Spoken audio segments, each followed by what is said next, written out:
Hi, welcome back to the Petersen Automotive Museum YouTube channel. I'm Jonee Eisen, Associate Curator here at the Petersen, and today we're going to talk about a couple of tiny vehicles from Japan, a little K car and a tiny truck that isn't officially classed as a K, but was based on one.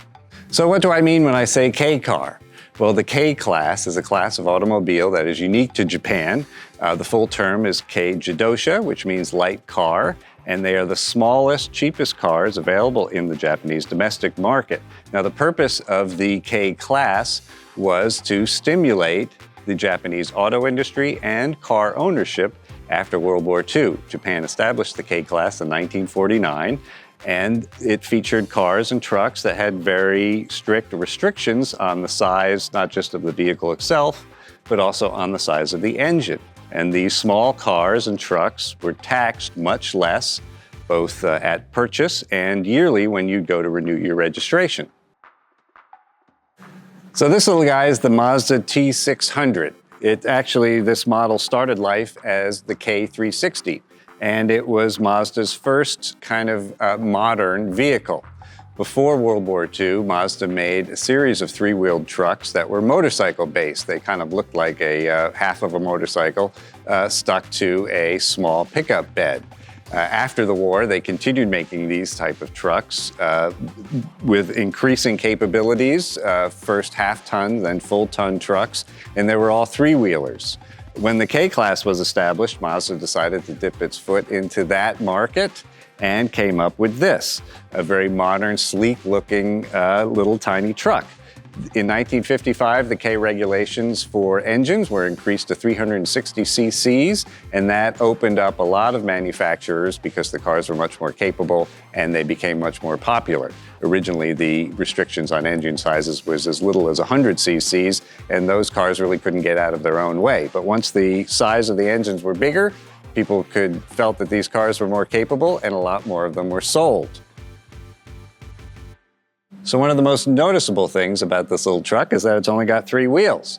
Now, why would you want a truck with only three wheels? Well, in a dense city like Tokyo, something that's small and maneuverable is favorable over something big and bulky.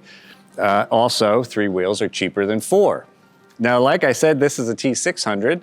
The K regulations in Japan allowed engines up to 360 cc's. So why does this one have a 600 cc engine? Well, it was actually built for export. They did export a small number of these.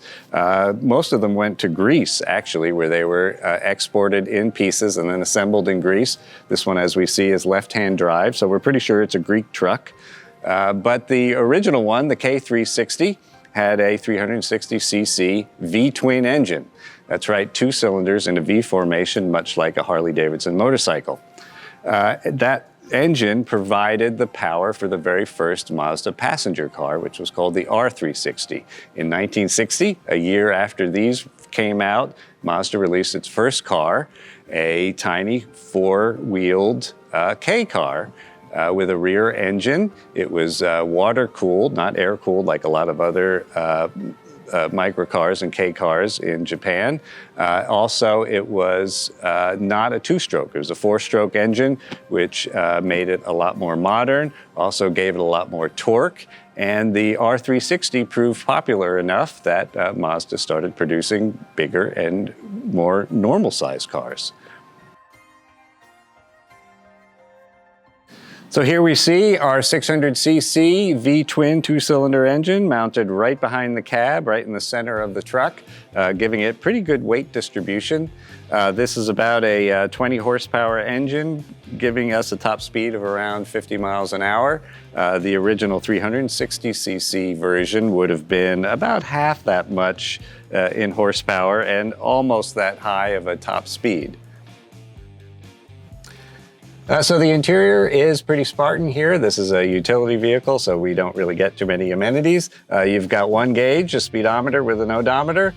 You've got your single windshield wiper and a very cramped driving position. The pedals are just far enough away from me where I can get my feet on them and still turn the steering wheel.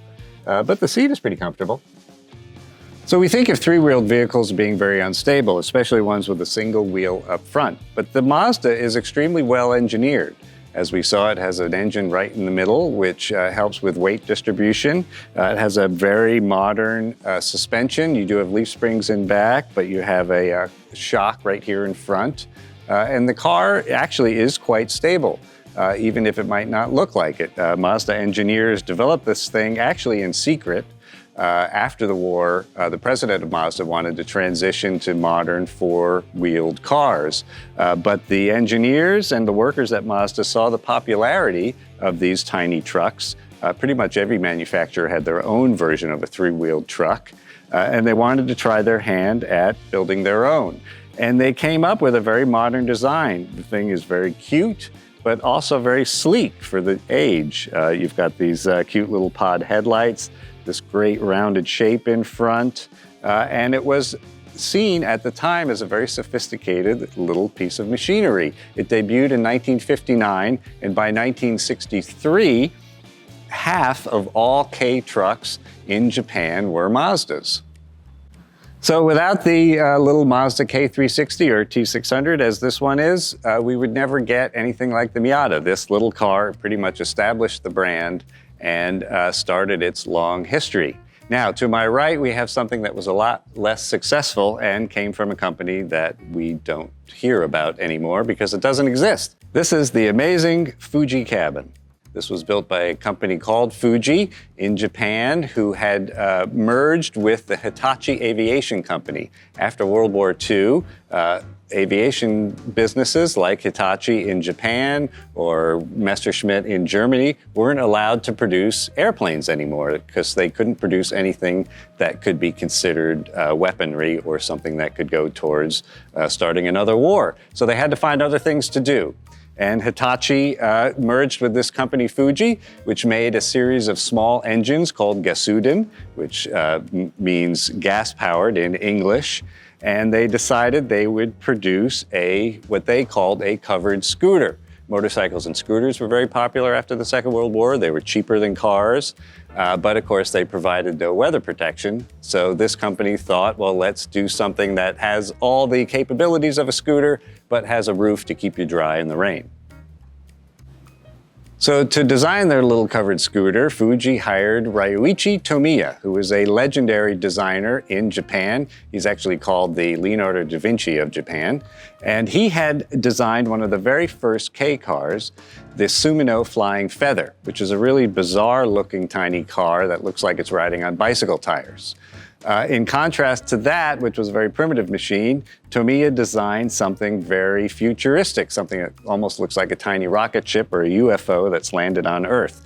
Fuji wanted something to stand out. Most K cars were four-wheelers. This one has three wheels, and it's also made of a very novel material, fiberglass.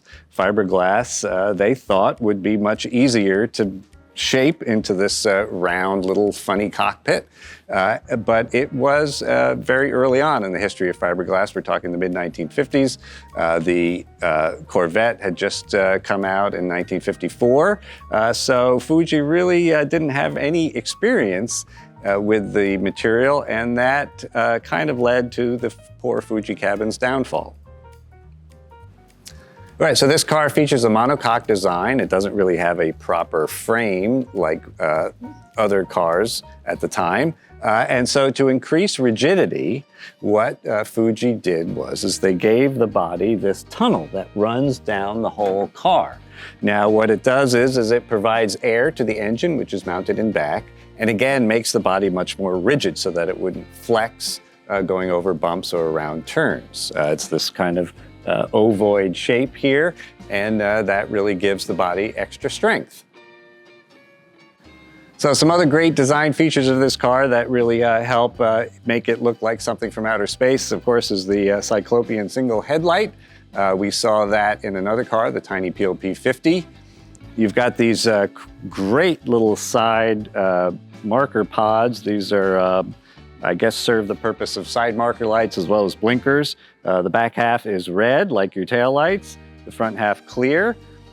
You've also got one pretty useless windshield wiper. This is actually operated manually by the driver, so there's no wiper motor. There's a little lever in there that you swing back and forth, and this thing moves. and probably gives you a very little arc here. If you crouch down, you can see through it in a rainstorm. Also, the side windows are plastic. They don't roll up or down. You just remove them if you need a little air in the cabin. Normally, I like to get into the cars that we talk about here at the Petersen. This one I'm going to refrain from, mostly because I don't think I can fit behind the wheel or the steering yoke in the case of the Fuji Cabin. Now, there's only one door in this car. It's on the passenger side, so you have to climb over the passenger seat to get into the driver's seat. Now, one interesting thing about these seats is that they're molded right into the body. They're not adjustable. They're part of the fiberglass body. They have some thin padding on them, and you'll see that they're staggered. So the passenger seat is a lot further back than the driver's seat, I guess, to make it easier for the driver to climb over. Of course, you have to be very small and very thin in order to fit behind that steering yoke. It really is right in your chest. This car actually was primarily marketed to women. At the time, they didn't quite have the same views of sexism as they do today, so pretty young ladies were what you saw in all the advertisements for the Fuji Cabin. So powering the little Fuji Cabin is a 122cc, 5.5 horsepower, two-stroke engine mounted right here in back. That gave the car a top speed of around 28 miles per hour. Which was probably enough. It was really meant to be an around town or city car. Back here, we also see an example of its quite modern suspension. It has a coil spring in back and independent front suspension, which you'd think would make it a very great driving car, but apparently it was incredibly unstable at speed. Also, these things were rather poorly made. Fuji had very little experience with fiberglass, like I said, and the bodies, even though this thing looks pretty solid and feels pretty solid, they very quickly began to crack. People were bringing these cars in pretty much every day for repairs, and as such, production was shut down after only 85 examples were built. So unfortunately, the Fuji Cabin was something of a disaster. It was not successful at all. The cars were not popular for a whole host of reasons. They were uncomfortable, they were poorly built, and they were a lot less sophisticated than other K cars at the time. Fuji did go on to build another car, which has a very significant aspect to it. They only built a concept, though. It was a tiny little van that they called the Gasuden minivan. And from what I understand, it was the very first time that term was ever used for a car.